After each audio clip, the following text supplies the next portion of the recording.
नमस्कार मंडळी, हरे कृष्ण. मी प्रीती काटकर स्वागत करत आहे तुमचं आपल्या यूट्यूब चॅनलच्या या नवीन व्हिडिओमध्ये. तर मंडळी, व्हिडिओ चालू करण्यापूर्वी माझा तुम्हाला एक प्रश्न आहे. आपण रोजच्या धावपळीत गडबडीत स्वतःसाठी कधी 10 मिनिट वेळ काढलाय का?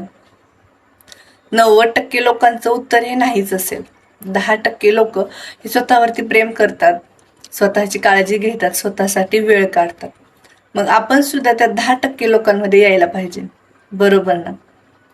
तर आपलं काय होतंय माहितीये का, मग ते स्त्री असो किंवा पुरुष असो, घरासाठी, इतरांसाठी, आपल्या माणसांसाठी करता करता आपण स्वतःसाठी काही करायला, स्वतःसाठी वेळ काढायला विसरून जातो.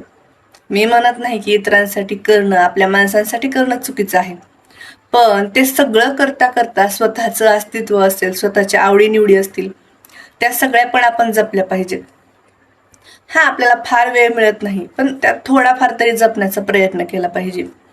जर स्त्री असेल तर आपलं घर घर सांभाळणं, स्वच्छता घराची ठेवणं, लहान मुलं असतील, मोठी मुलं असतील, मुलांचा सांभाळ करणं, त्यांचं खाणं पिणं, घरातला स्वयंपाक असेल, देवपूजा असेल, अशी अनेक कामं असतात.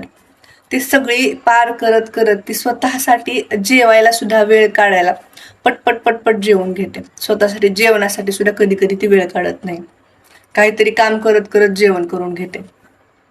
बऱ्याच महिला तर असं करतात की जेवणासाठी चांगलं ताट सुद्धा घेत नाहीत. जे एखाद्या छोट्याशा प्लेटमध्ये एका कडेला भाजी, एका कडेला चपाती, असं ते करतात स्वतःसाठी. इतरांसाठी ताट भरताना मात्र छान असं ताट छान पद्धतीनं भरून घेतात. मग स्वतःसाठी का नाही? स्वतःला किंमत द्यायला शिका. स्वतः जर आपण स्वतःची कदर केली तर मग बाकीचे लोक आपली कदर करतील. अगदी तसंच पुरुषांचं सुद्धा आहे बरं का. मी फक्त स्त्रियांची बाजू नाही मांडणार आज, तर पुरुषांची सुद्धा बाजू मांडणार आहे. पुरुषांची बाजू म्हणजे काय, तर आपल्या घरासाठी, पत्नीसाठी, मुलांसाठी, आई वडिलांसाठी कष्ट करता करता त्यांच्या गरजा पूर्ण करण्यासाठी, त्यांच्यासाठी कमवताना स्वतःसाठी कोणत्या गोष्टी खरेदी करायचे म्हणलं तर ते फार विचार करतात. आपल्या मुलांना एखादा छानसा ड्रेस आणायचा म्हणलं तर झटकन एका मिनिटात ते ड्रेस आणतात, लगेच घेऊन येतात. पैसे असतील तर लगे आणतात, नसतील, पैसे आले तर आधी मुलांची प्रायोरिटी, पत्नी, घरबार, ह्या सगळ्या गोष्टी त्या गोष्टीला ते प्रायोरिटी देतात किंवा प्राधान्य देतात. आणि मग त्यानंतर स्वतःची एखादी खरेदी असेल तर ते करतात. तेही वेळ मिळाला तर, आवड असेल तर, किंवा एखादा सण असेल तर, म्हणजे तेही स्वतःला महत्त्व देत नाहीत, प्राधान्य देत नाहीत. तर असं न करता जेवढं शक्य आहे, मी म्हणत नाही की सगळ्याच गोष्टी सोडून फक्त स्वतःसाठी केलं पाहिजे, थोडंफार तरी स्वतःसाठी केलं पाहिजे. आठवड्यातून एखादा पदार्थ आपल्या आवडीचा बाहेर जाऊन खाल्ला पाहिजे. महिलांनी सुद्धा आठवड्यातून एक दिवस किचनला सुट्टी, आठवड्यातून नसेल जमत तर 15 दिवसातून किचनला सुट्टी, सगळेजण पूर्ण सहपरिवार बाहेर जा. तेवढेच आपले क्षण आपण एन्जॉय करू शकतो, बरोबर ना? आणि काय होतं, एकमेकांसाठी जपता जपता आपल्याला असं वाटतं की मी त्याच्यासाठी करतो, ते माझ्यासाठी करत नाही, असा आपला हे होऊन जातं की बाबा मी त्याच्यासाठी केलं तर त्याने माझ्यासाठी केलं पाहिजे. खरं तर दोघंही एकमेकांसाठी करत असतात. संपूर्ण परिवार आपल्या परिवारासाठी कष्ट करत असतो, पण आपण जी स्वतः मेहनत घेतोय ते आपल्याला कधीतरी जास्त वाटत असते, इतरांची कमी वाटत असते. मग तिथं तुलना निर्माण होऊन मग थोडंफार दुःख, भांडणं, वादावादी होतात. मग या सगळ्या गोष्टी करण्यापेक्षा आपण इतरांकडे इतर म्हणजे आपल्या परिवारातले, ते आपल्यासाठी प्रयत्न करत असतात, आपल्या आनंदासाठी जगत असतात, मेहनत घेत असतात. पण त्यांच्याकडनं आपण फारशा अपेक्षा न ठेवता, त्यांच्यावरती अपेक्षांचं ओझं न टाकता आपण आपल्या स्वतःसाठी जगलं पाहिजे. आपल्या स्वतःसाठी जगण्याच्या, स्वतःच्या आनंदासाठी थोडा तरी प्रयत्न केला पाहिजे.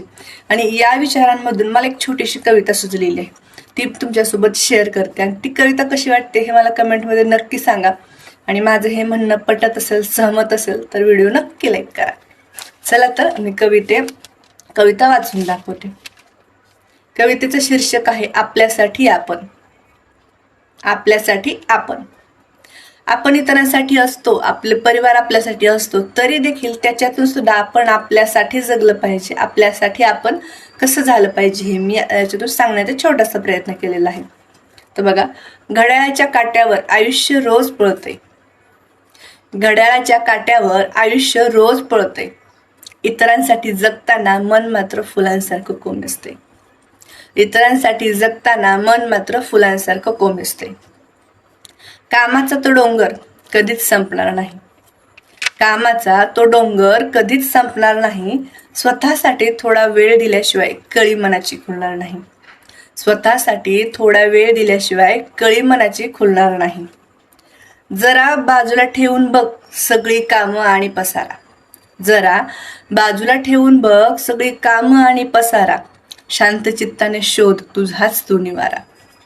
शांत चित्ताने शोध तुझाच तू निवारा. आवडतं गाणं ऐक नाहीतर एखादा छंद जप. आवडतं गाणं ऐक नाहीतर एखादा छंद जप. स्वतःमध्ये जगण्याचा आता वसा तर घेऊन बघ. आवडतं गाणं ऐक नाहीतर एखादा छंद जोपास. स्वतःमध्ये जगण्याचा आता वसा तर घेऊन बघ. घड्याळाच्या काट्यावर आयुष्य रोज पळते. इतरांसाठी जगताना मन मात्र फुलांसारखं कोमेजते. तर मंडळी, कशी वाटली कविता हे कमेंटमध्ये नक्की सांगा.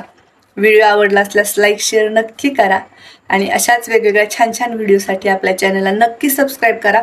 आणि हो, मी जे तुम्हाला व्हिडिओमध्ये बोलते ते मी वैयक्तिक आयुष्यामध्ये तशीच आहे का, किंवा माझे डेली लाईफस्टाईल कशी आहे, माझं दैनंदिन आयुष्य कसं आहे, हे जर तुम्हाला पाहायला आवडत असेल तर आपलं दुसरं चॅनल आहे प्रीतीज लाईफस्टाईल म्हणून. त्या चॅनलला तुम्ही नक्की व्हिजिट करा.